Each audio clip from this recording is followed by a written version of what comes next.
সাবেক রাষ্ট্রপতি দেশনেত্রী বেগম খালেদা জিয়ার যিনি স্বামী, যিনি বাংলাদেশের আধুনিক রূপকারের যিনি স্থপতি, শহীদ প্রেসিডেন্ট জিয়াউর রহমানের আজকে এই ৪৪তম মৃত্যুবার্ষিকীতে উপস্থিত আছেন আমাদের এলাকার কৃতি সন্তান, এই ৩২ নং ওয়ার্ডের যার জন্ম, যিনি ৩২ নং ওয়ার্ডের সাবেক সাধারণ সম্পাদক এবং রাজপথের লড়াকু সৈনিক, যিনি গাছা মেট্রো থানার সংগ্রামী আমার ছোট ভাই সহযোদ্ধা জনাব আব্দুল সালাম মন্ডল। উপস্থিত আছেন গাজীপুর ল কলেজের ছাত্র দলের লড়াকু সৈনিক আমার স্নেহভাজন ভাতিজা ফয়সাল সরকার। উপস্থিত আছেন কৃষক দলের গাজীপুর মহানগরের বিপ্লবী যুগ্ম আহ্বায়ক আসলাম। উপস্থিত আছেন গাছা মেট্রো থানা বিএনপি নির্বাহী কমিটির অন্যতম সদস্য আমার শ্রদ্ধাভাজন তালই মাইনুদ্দিন আলী। উপস্থিত আছেন ওলামা দলের গাছা মেট্রো থানার সংগ্রামী সদস্য শেখ আলী। উপস্থিত আছেন গাছা মেট্রো থানা বিএনপি নির্বাহী কমিটির অন্যতম সদস্য কারানির্যাতিত নেতা কলন্ত সরকার।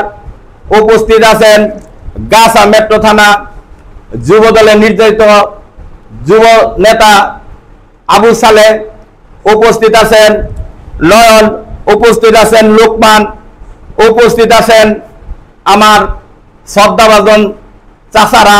উপস্থিত আছেন আমার পিতা।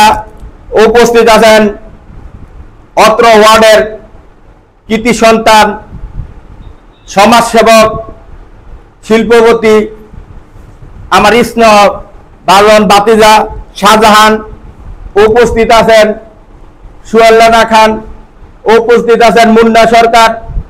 উপস্থিত আছেন যিনি রাজপথের তাজা রক্ত বিলেই দিয়ে, যে ছাত্র জনতার যে রক্ত বিলেই দিয়ে যে স্বাধীনতা অর্জন করেছেন, সেই ছাত্র নেতা জনাব নাদিম। উপস্থিত আছেন আমার আরেক ভাতিজা, যিনি যিনি স্বেচ্ছাসেবক দলের নেতা জাহিদুল সরকার। উপস্থিত আছেন আমাদের সুহেল রানা। উপস্থিত আছেন আমাদের বিএনপির একসময় তুকুর ছাত্র নেতা জনাব আশকর আলী মন্ডল। উপস্থিত আছেন আমাদের এই মসজিদের ইমাম সাহেব নজরুল ইসলাম মাওলানা। এবং উপস্থিত অত্র এলাকার এবং বিভিন্ন এলাকার ছাত্র, কৃষক, মেহনতি ওলামে বৃন্দ এবং মুরব্বী জনেরা, আমি গাছা মেট্রো থানার পক্ষ থেকে জানাচ্ছি আপনাদের রক্তিম শুভেচ্ছা ও আমার বিপ্লবী সালাম। আসসালামু আলাইকুম। সংগ্রামী সাথী ও বন্ধুরা, যেহেতু দীর্ঘ সময় আমাদের নেতৃবৃন্দ কথা বলছে, আপনারা শুনেছেন যে নেতার জন্ম না হইলে আমার হয়তো মনে হয় আজকে বাংলাদেশ সৃষ্টি হতো না। যিনি 1936 সালে 19 মে সেই বগুড়ায় যে আমাদের শহীদ প্রেসিডেন্ট এক সম্ভ্রান্ত ফ্যামিলিতে তিনি জন্মগ্রহণ করেন। তারপর সে শৈশবে লেখাপড়া করে তারপর সে পাকিস্তানে সে তার বাপ মায়ের সাথে সেখানে লেখাপড়া করে তিনি বাংলাদেশ পাকিস্তানের আর্মিতে তিনি যোগদান করেন। এক ইতিহাস পর্যায়ক্রমে তিনি আমাদের স্বাধীনতার যুদ্ধ 1971 সালে 26শে মার্চ তিনি স্বাধীনতার ঘোষণা দিয়ে বাংলাদেশকে, বাংলাদেশের মানুষকে তিনি ঐক্যবদ্ধ করে সামনে একটি এই পাকিস্তানি বাহিনীর বিরুদ্ধে জনতার মধ্যে একটি শক্তিশালী তিনি ঘোষণা দিয়েছিল।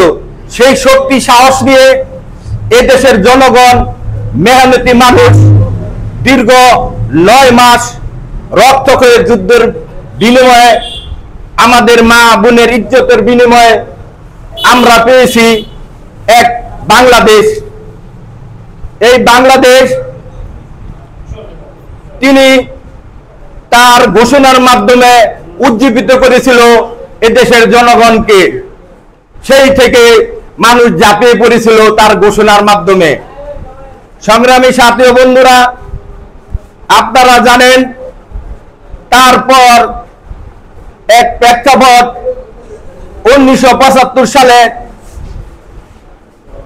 সিপাহী বিপ্লবের মাধ্যমে, দেশের রদবদলের মাধ্যমে তিনি ক্ষমতায় গিয়ে অল্প সময়ে তিনি 1978 সালে তিনি ক্ষমতায় গিয়ে দীর্ঘ প্রায় অল্প সময় 3 বছরের মাধ্যমে তিনি দেশকে একটি ক্ষুধামুক্ত, দেশকে জনগণকে সম্পৃক্ত কৃষিকাজের উন্নয়ন, শিক্ষার উন্নয়ন, বিভিন্ন শিক্ষা প্রতিষ্ঠান, তিনি আমাদের যে মাদ্রাসা শিক্ষা বোর্ড তার মাধ্যমে তিনি সেটা ওই সময় করেছিল। আমাদের ইসলামী বিশ্ববিদ্যালয় ওআইসি বিশ্বের দরবারে আমাদের জিয়াউর রহমানের তিনি অল্প সময়ে যে আমাদের যে সৌদি আরব যে সাজারতুল জিয়া তিনি ওই সময়ে ওই নিম গাছ তিনি দিয়েছিল। যারা হজ করতে যায়, পবিত্র হজ করতে যায়, তারা সেই শীতল ছায়ার মধ্যে তারা হজ পালন করে। সেই সাজারতুল জিয়া আমাদের শহীদ প্রেসিডেন্ট জিয়াউর রহমানের উপহার। সম্মানিত সাথী বন্ধুরা, তার কথা, এই শহীদ প্রেসিডেন্ট জিয়াউর রহমানের কথা আমি বলে শেষ করা পারতাম না। তার কথা, তার কাজকর্ম, তার যে জীবনের রাষ্ট্র পরিচালনা, তার আদর্শ, আমাদের যারা বিএনপি করি, যারা ছাত্র দল, যুব দল, এদেশের মানুষ তার আদর্শকে লালন করে যদি আমরা দেশ পরিচালনা করি, তাহলে এই দেশের মধ্যে কোনো থাকবে না কোনো হিংসা, থাকবে না মারামারি, কোনো দুঃখ কষ্ট। একটি উন্নয়নশীল, একটি সমৃদ্ধশীল দেশ হিসাবে বিশ্বের মানচিত্রে আমরা ইনশাআল্লাহ মাথা দাঁড়াইতে পারবো। সংগ্রামী সাথী বন্ধুরা, আপনারা দীর্ঘ সময় অনেক নেতৃবৃন্দ বক্তব্য দিয়েছে, কারণ আমি আর আমার বক্তব্য দীর্ঘায়িত করব না, কারণ আমি আর দু একটি কথা বলে আমি আমার বক্তব্য শেষ করব।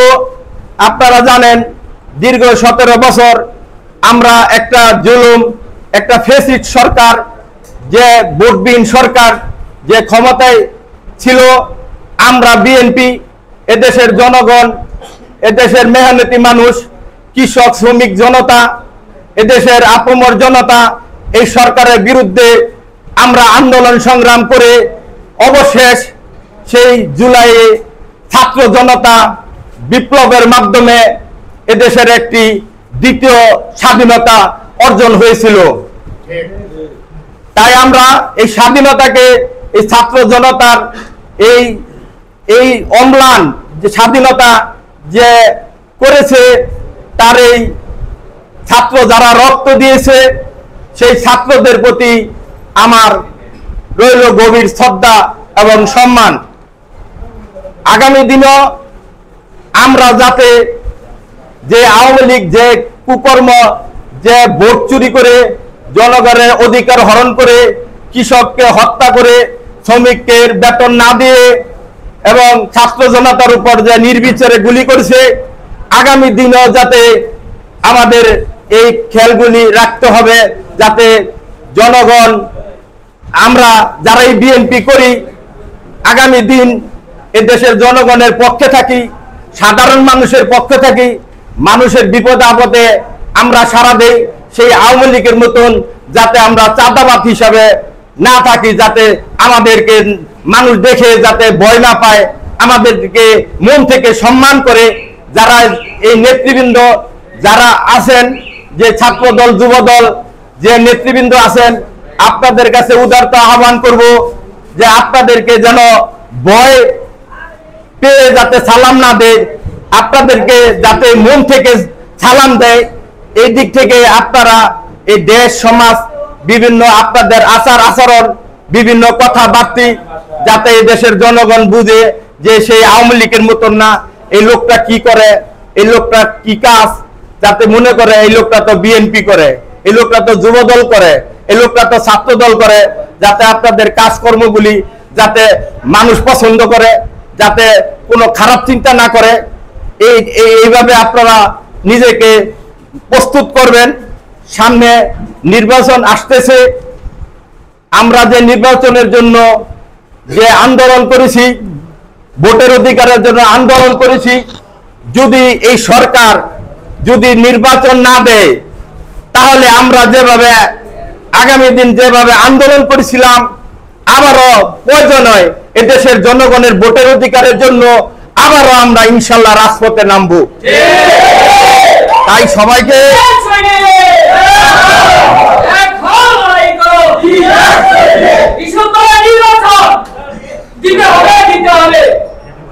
সম্মানিত সাথী ও বন্ধুরা, তাই আগামী নির্বাচন পর্যন্ত আপনাদের অপেক্ষা করতে হবে। কারণ অনেক ভোটারই যারা আমার ছেলের সমান আছেন, তারা এই পর্যন্ত 17 বছরের মনে হয় ভোট দিতে পারেন নাই।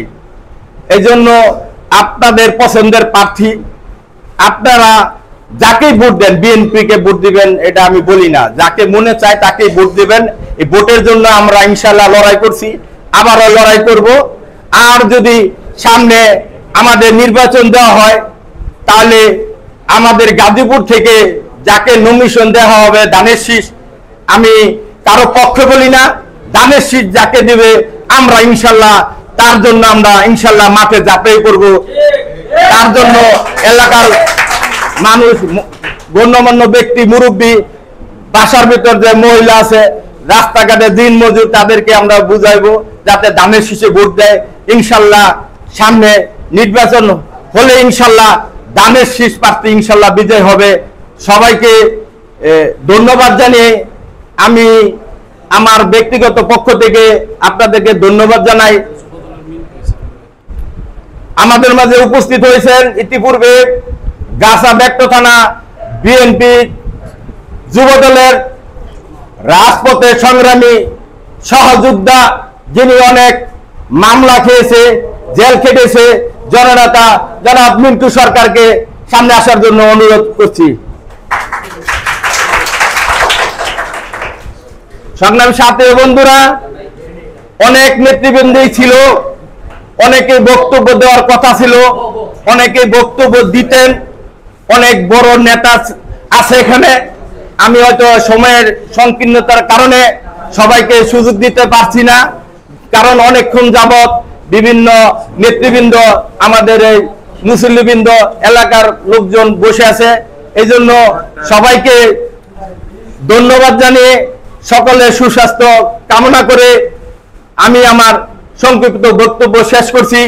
শহীদ জিয়া অমর হোক, খালেদা জিয়া জিন্দাবাদ, তারুণ্যের অহংকার দেশ নায়ক তারেক রহমান জিন্দাবাদ। সবাইকে ধন্যবাদ। আসসালামু আলাইকুম।